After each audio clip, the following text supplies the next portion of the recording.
A graça e paz, irmãos e irmãs, vamos dar continuidade ao nosso estudo no livro de Atos dos Apóstolos, nas nossas devocionais.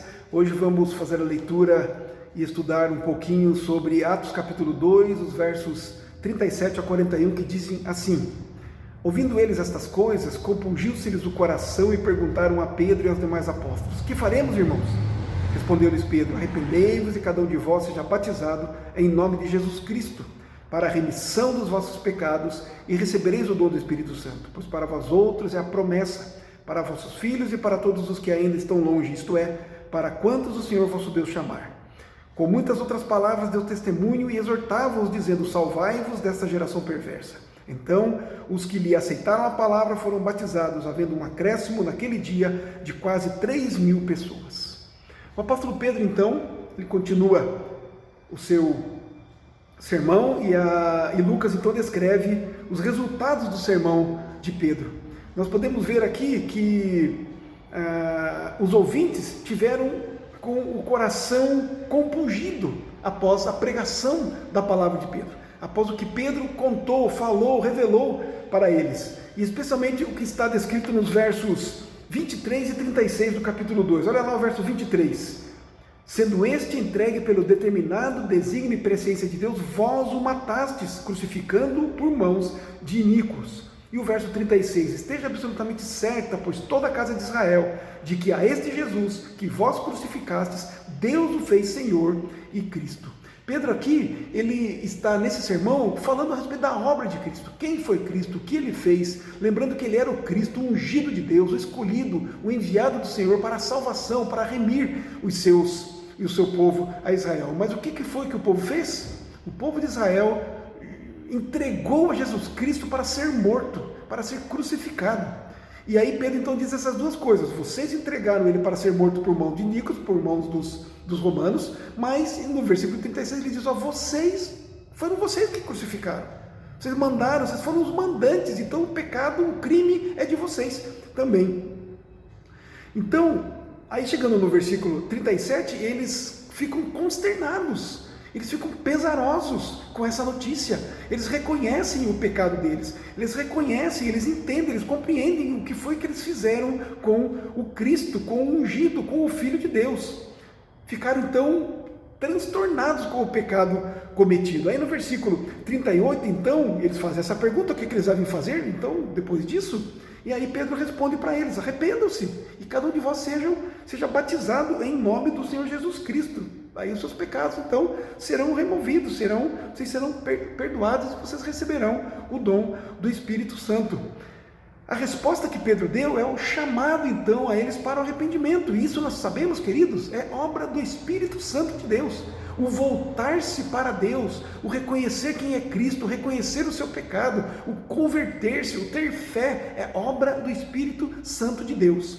Foi isso que aconteceu com eles, com muitos deles, com quase 3.000 pessoas no sermão ouvido por Pedro, na palavra do Evangelho pregada pelo apóstolo Pedro. Aí, então, o que acontece? Depois disso, eles são chamados também ao batismo. Ao batismo, depois do batismo com o Espírito Santo, que é a conversão, que é a salvação, que é a compreensão de que eles são filhos de Deus agora, que foram salvos. Agora, então, eles são chamados a identificarem-se comunitariamente, fisicamente com o corpo de Cristo. Por isso, o batismo, e sejam batizados, então, em nome do Senhor Jesus. É o batismo com água, é a identificação agora com o povo de Deus. Vocês não são mais de vocês mesmos, vocês são o corpo de Cristo, são a igreja do Senhor Jesus. É isso que significa o batismo. Aí no verso 39, Pedro vai dizer para eles que este ato e que tudo isto que aconteceu não é só para vocês que estão aqui, mas é para todos quantos virão adiante ainda, para os vossos filhos, como também para os outros que o Evangelho será pregado no decorrer da história, e nós fomos beneficiados com isso. O Evangelho chegou até nós também fomos batizados com o Espírito Santo quando ouvimos a palavra, como da mesma maneira reconhecemos os nossos pecados, e enfim, fomos trazidos, a obra do Espírito Santo foi executada, foi feita em nós também. Mas diz mais ainda aqui,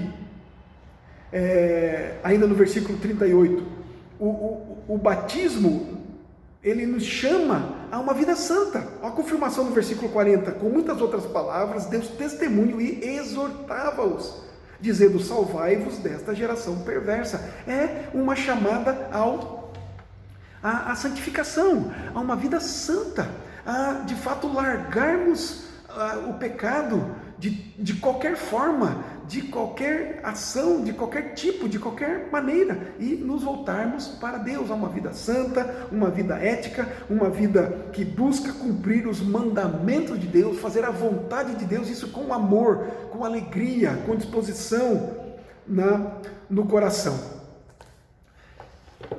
Então, queridos, o que nós podemos aprender nesses poucos versos aqui, nesse sermão do apóstolo Pedro? Então, nós aprendemos que o arrependimento e a fé é obra exclusiva do Espírito Santo de Deus.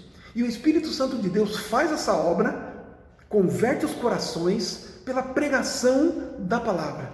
As pessoas, então, que ouvem a palavra de Deus, na ação do Espírito Santo, se arrependem, são cheias de fé, confessam a Cristo como Senhor e Salvador das suas vidas.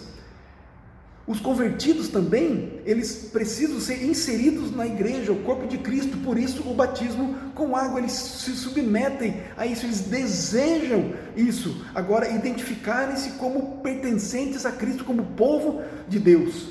E, por último, a satisfação que eles têm agora é uma busca necessária de todo cristão, não a satisfação, a santificação é uma busca necessária a todo cristão. Todo cristão, então, vai buscar isso, é necessário essa santificação. E eu quero ler, para encerrarmos, aqui em Efésios capítulo 1, os versos 3 e 4, qual é a atitude, portanto, e o que se requer do crente, do cristão, do convertido, daquele que é batizado, daquele que assume um compromisso com Cristo. Diz assim: bendito o Deus e Pai de nosso Senhor Jesus Cristo, que nos tem abençoado com toda sorte de bênção espiritual nas regiões celestiais em Cristo, assim como nos escolheu nele antes da fundação do mundo, para sermos santos e irrepreensíveis perante ele. É isso que se requer de nós. Fomos agraciados com a fé, fomos agraciados com a salvação, agora fazemos parte do povo de Deus e, portanto, somos chamados a viver uma vida de santidade diante de Deus e diante dos homens. Isto é igreja. Este é mais um ponto do que é, de fato, ser igreja. Que seja assim, queridos, que busquemos a santificação.